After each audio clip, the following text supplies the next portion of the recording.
Thank you, Mr. Goldman. Are there other members who wish to be heard?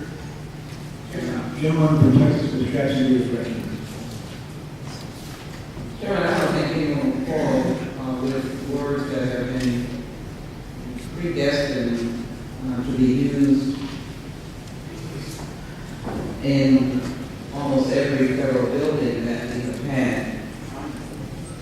And for those of us who pride ourselves as having deep and abiding faith,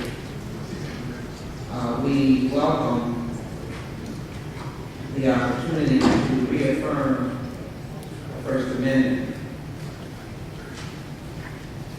But I also think that it is important to consider the document that embodies the First Amendment as a living and breathing document.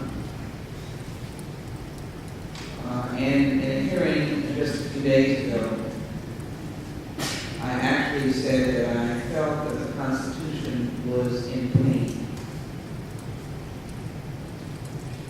I do think that one's interpretation of God may be in many different ways. We're a nation that has many different faiths, and we allow them to worship, and we respect that worship.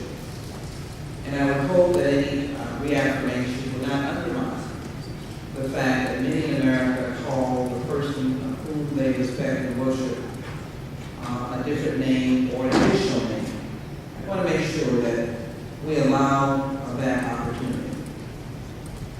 And then if I may, I know that if you happen to be of the Christian faith, you have several principles that you believe in. One, that God so loved the world that he sacrificed his only son.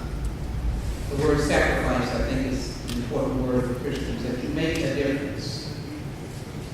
And then we all believe in not only the Beatitudes, but we also have a sense of the Good Samaritan.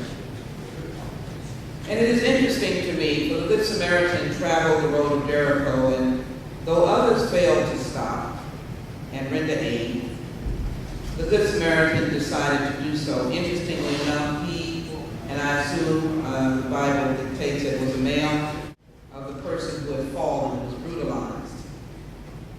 And that person became, the Good Samaritan became the welfare of that injured individual.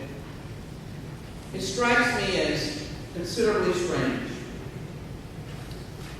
to have this phrase be reaffirmed. And at the same time, before the House, we have offerings of continuing resolutions that close Head Start and child care centers. That the repeal of the Affordable Health Care Bill that provided for coverage of pre-existing conditions for children. That we're closing community development funding. We're defunding the National Public Radio. We are looking to eliminate the extended need for law enforcement. We have individuals who have been unemployed beyond the time of the unemployment relief, and we've yet to be able to try and find opportunities for them to receive relief so that they can keep a roof over their heads. Many of us have heard our parents say during difficult times. I view these words as words that are breathing words. Not only words that may simply generate an opportunity to suggest that we are higher than thou. I have no quarrel with these words. These words are particularly comforting, particularly as many of us drew together on the steps of the House right after or during 9/11, the day of, as I recollect.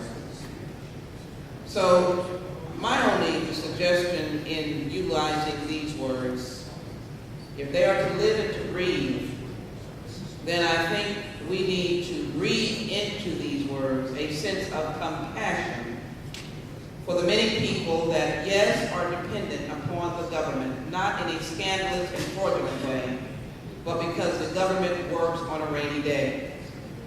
And I will conclude, Mr. Chairman, by saying, from states busting unions and closing schools, I wonder where the compassion is in the words that we are here today to reaffirm. I look forward to life breathing in the Constitution and the life being bred into the God we trust. I yield that. Thank you, Ms. Jackson-Lee. Are there other members who wish to be heard on this resolution? If not, are there any amendments? And if not, a reporting form being present, the question is on the reporting of the resolution favorably to the House. Those in favor say aye. Aye. Those opposed, no. The ayes have it. The resolution is reported favorably. Without objection, the resolution will be reported, and staff is authorized to make technical and conforming changes